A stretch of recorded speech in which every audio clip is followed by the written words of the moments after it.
Can you believe we are 3 weeks after surgery already? I cannot believe this much time has passed, and I feel pretty good. So I was thinking about this the other day, how, 16 years of having ulcerative colitis, I had moments where I thought I felt healthy during it, and then it doesn't even compare to how good I feel now, you know what I mean? So 3 weeks after surgery, I still am recovering. I do have some abdominal pain, so I'm still taking Tylenol and ibuprofen, but overall, I'm able to, kind of do the little things around the house. I do have to take a lot more breaks than I'm used to still.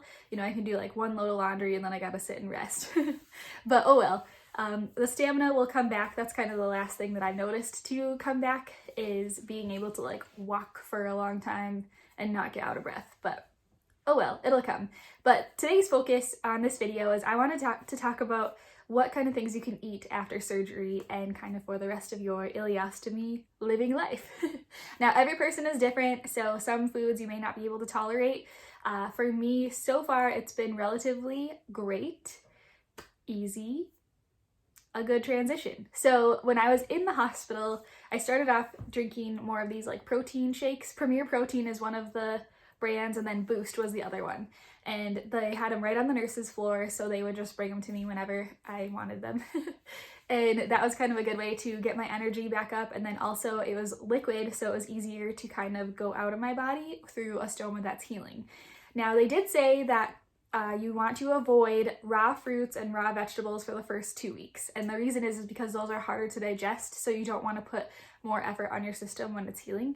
And also, if they don't digest all the way, it's harder to get through the stoma and you don't want to have a blockage, especially early on. So after 2 weeks, or I should rewind, another thing too that they told me is that if your output is more liquidy, then to thicken it up, you can eat things like cheese, pasta, bread, all the good things. And then bananas are the only exception to the raw fruits and vegetables rule. So you can have those, and that I found has been really comforting, and it also does really help to thicken everything up. So after that, then you can go ahead and eat pretty much anything you want, but the biggest caveat is that you want to chew everything very well. And so I find that I end up eating less than I did before, because I spend so much time chewing and I have to like really take my time eating everything. One of the other questions that I guess I kind of had going into it was, can I drink coffee? And they said, yep, caffeine is fine. It might make things go a little bit faster through your system, so just to kind of be careful about that. When you're eating food, you don't want to drink anything with it, because that can push things through faster too. So you basically just want to make sure that you're sipping water throughout the day, all day long. And just sipping, no chugging. And then as far as drinking alcohol, I can drink alcohol. I have to kind of go by a rule of this is just recommended. It's not like strict, but very recommended, and in my experience, it's a good rule. So you basically want to, for every one drink you have 1 glass of water. Don't chug either of them, just kind of sip them lightly. I went out with my friends on Saturday and I had a Bloody Mary, and it took me 2 hours to drink it. So, that was just my choice to kind of just dipping my toes into everything. Like, I don't want to do anything that's going to upset my system. One of the things that I haven't tried yet is spicy food. And I know just for myself, that was something that would always trigger my ulcerative colitis. So I'm still kind of scared of that. And I haven't really dabbled into that. And I think it's a little too soon to really try experimenting with foods anyway for myself, being that it's only been 3 weeks with this. I do feel really good, but I just don't want to, risk anything. So the biggest thing is that chewing everything entirely and making sure that, what's the other thing too?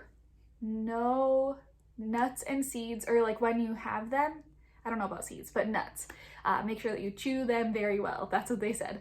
And then they did give me this booklet about, make sure that you have a well-rounded diet, of course, because that's nutritionally most beneficial. But they do give you a guideline of like what things to eat and what not to eat. I'll zoom in on this. Hopefully it's not backwards for you.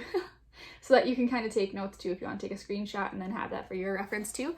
Basically, they said foods that may thin the stool, which this is really important if you ever do experience a blockage.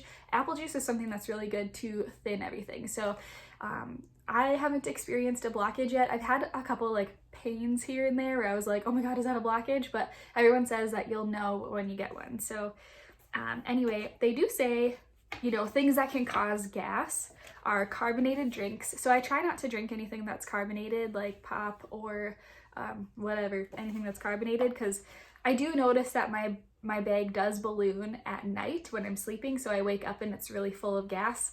But throughout the day, it doesn't seem to be very much, so I'm interested to see why that happens, or ask why that happens, but whatever. Anyway, different foods that may cause gas are things that you could probably guess anyway: beans, broccoli, onions, interestingly, cauliflower, cabbage, Brussels sprouts, and then beer. So I haven't had any of those. Just because I'm trying to avoid them. Another thing too, so now that I can eat raw fruits and vegetables, I will say that I've been avoiding anything with a peel, or like I haven't eaten the peel of things, like the skin of apples, or yesterday I did try just like one little halo, those little clementine things, and I just made sure to like really chew it well because I know it is a little bit more fibrous. So I don't know, I think I might wait a little while to have another one of those, even though everything came out fine.